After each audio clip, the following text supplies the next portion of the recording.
سلام بچه ها، اومدیم با این ویدیوی ماینکرافتی میخوایم ببینیم که 100 تا زامبی قوی تره یا 10 تا آیرون غلام.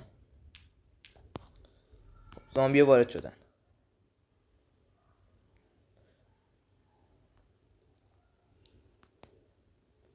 فکر میکنم زامبی ها برندشن. نظر شما چیه؟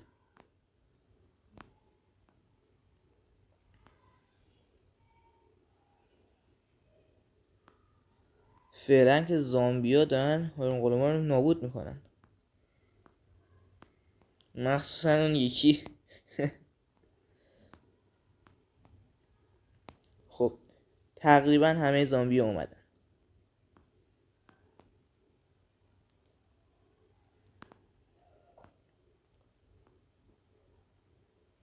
فقط 3 تا آیرون غلام موند. به بچه غلامایی. یه دونه و تمام. زامبیا با اختلاف برنده شدن. 10 تا آیرون غلام دیگه هم میذاریم تا ببینیم اگه 20 تا بودن چی میشد.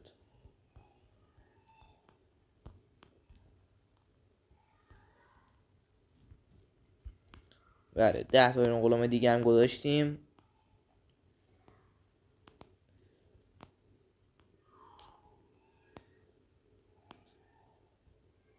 ولی این دفعه فکر میکنم که آیرون غلام برندشن. دارن زامبیا رو رنده میکنن.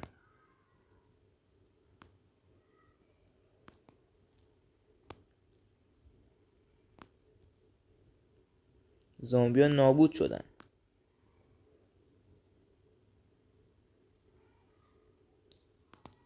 تعدادی زامبی هنوز مونده، ولی میشه گفت که آیرون غلام ها برنده این بازی شدن و تمام.